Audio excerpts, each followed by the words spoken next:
स्वागत छ साथीहरू हाम्रो एउटा नयाँ भिडियोमा। सबैजना सन्चै हुनुहुन्छ होला, म पनि सन्चै छु, आरामै छु। न्यु ब्लग अहिले चाहिँ बिहानको 6 बज्न लाग्यो। यतातिरको चाहिँ मौसम चाहिँ एकदम चिल छ, आज चाहिँ चिसो छ। हेर्नु न कस्तो भएको छ मौसम पनि। ओ माई गड, हेर्न सक्नुहुन्छ यो चारैकुन रातिभरि पुरै यस्तै चिसो छ क्या। हेर्नु न यस्तै छ रातिभरि मौसम पुरै होइन। तिर चाहिँ झनै बवाल छ मौसम। हेर्नु न कस्तो चिल्ड भएको छ मौसम।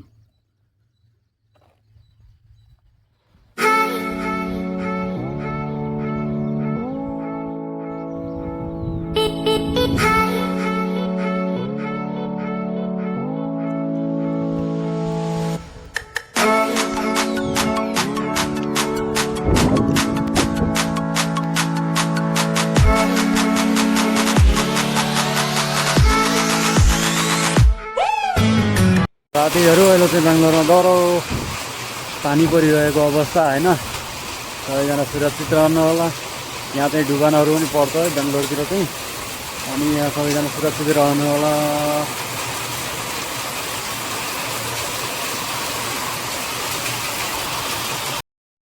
गाइस आज चाहिँ पानी आएर डह्रो भिजियो होइन। यहाँ चाहिँ भिजेर पुरै हेर्नु जुत्ता सुत्ता भिजेर, जुत्ता भिजेर यस्तो भएको नि। यता राखिहाल्छ जुत्ता भिजेर होइन। आफू पनि मस्त भिजियो। हेर्नु न बाहिर पनि पानी परेर हेर्नु न यस्तो भएको छ पुरै। हेर्नु सक्नुहुन्छ पुरै पानी परेर बवाल पानी पऱ्यो। गाइस आज चाहिँ अब ड्युटीबाट लाग्यो कोठातिर। आज चाहिँ घाम लागेको छ, हेर्नु न मस्त। आफू चाहिँ साइकल चलाउँदै जाँदैछु मजाले बाटोमा होइन। त्यो चाहिँ यहाँ मेरो ट्रान्समिटर उडाएको थियो बुङ्गो भएर। अहिले चाहिँ यतातिर चाहिँ इँटा भट्टा छ, इँटा भट्टा मजाले। हेर्नु न घर मस्त। यहाँनिरबाट दुध लिनुपर्ने छ दोकानबाट, अनि गइन्छ कोठा।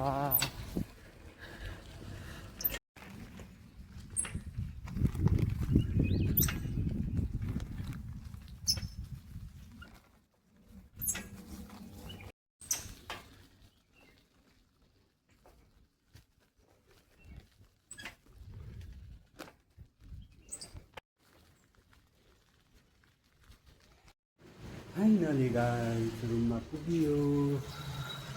यस्तो छ रुममा पुगेर अवस्था। यहाँ सुनि खोल्नु छ होइन। रातिभरि पानी त आएन भनौँ, चिसो थियो रातिभरि। ओहो यता चाहिँ यस्तो चाहिँ हरियाली।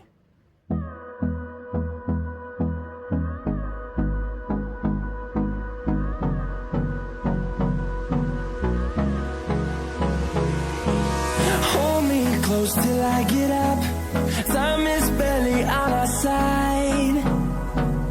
I don't wanna waste what's left.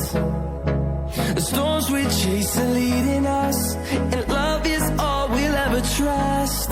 Yeah, no, I don't wanna waste what's left.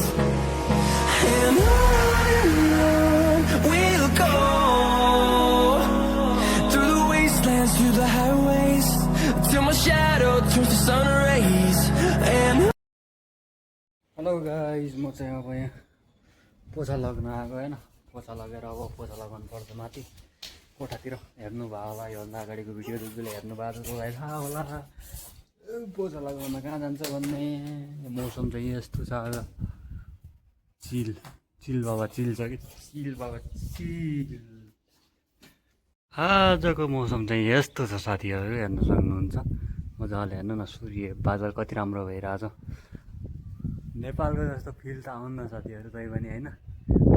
Nepal चिसो शरीरमा अब चिसो पानी खाएपछि मजै आउँछ। चाहिँ के भने यो जमिन मुनिको पानी यो आरोहरूमा फिल्टर गरेको के राम्रो हुन्थ्यो हुन त।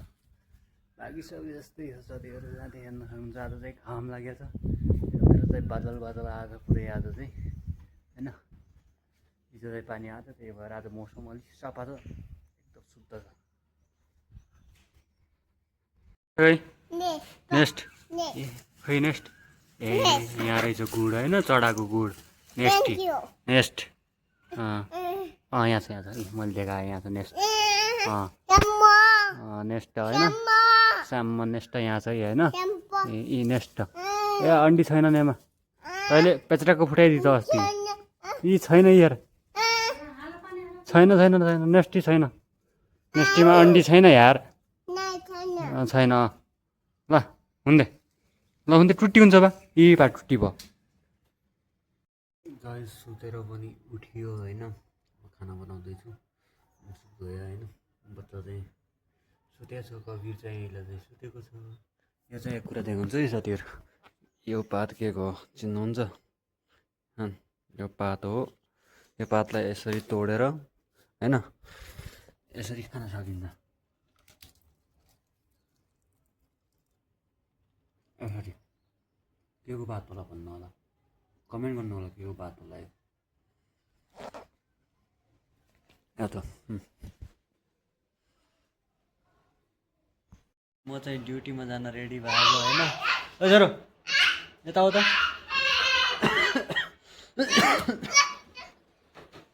ड्युटीमा जान रेडी होइन त्यो त्यहाँ छोरो चाहिँ त्यहाँ खेल्दैछ म चाहिँ अब रेडी हुँदै अब नुहाएर सबै ट्याक्क भएर अब ड्युटी जान रेडी भएको अवस्था हो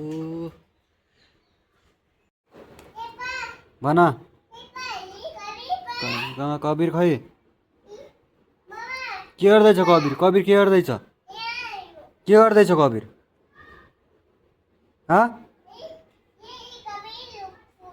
फोहोर अरे हो यता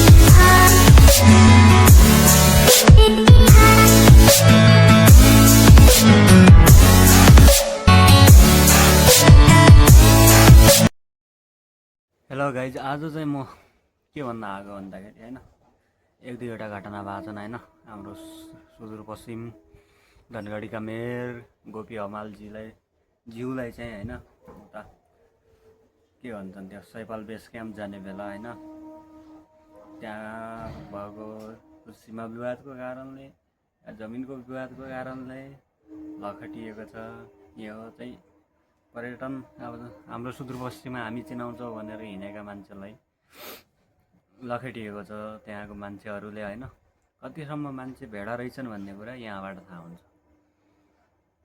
होइन अनि के हो पर्यटन प्रवर्धन होला भनेर गएको भन्ने त हाम्रो सुदूरपश्चिममा हामी चिनाउँछौँ भनेर गएका अनि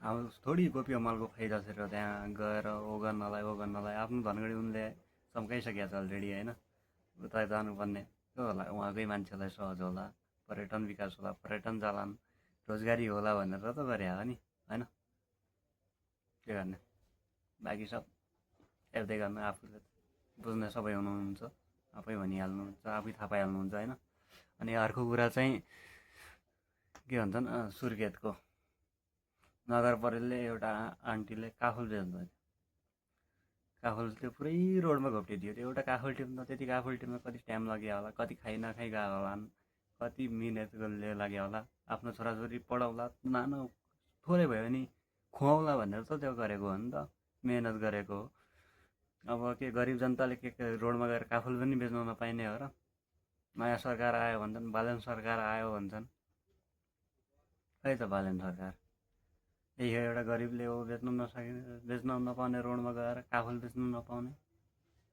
अलि सोच्नु पऱ्यो क्या यसमा चाहिँ होइन बाँकी सब के भन्ने यस्तै हो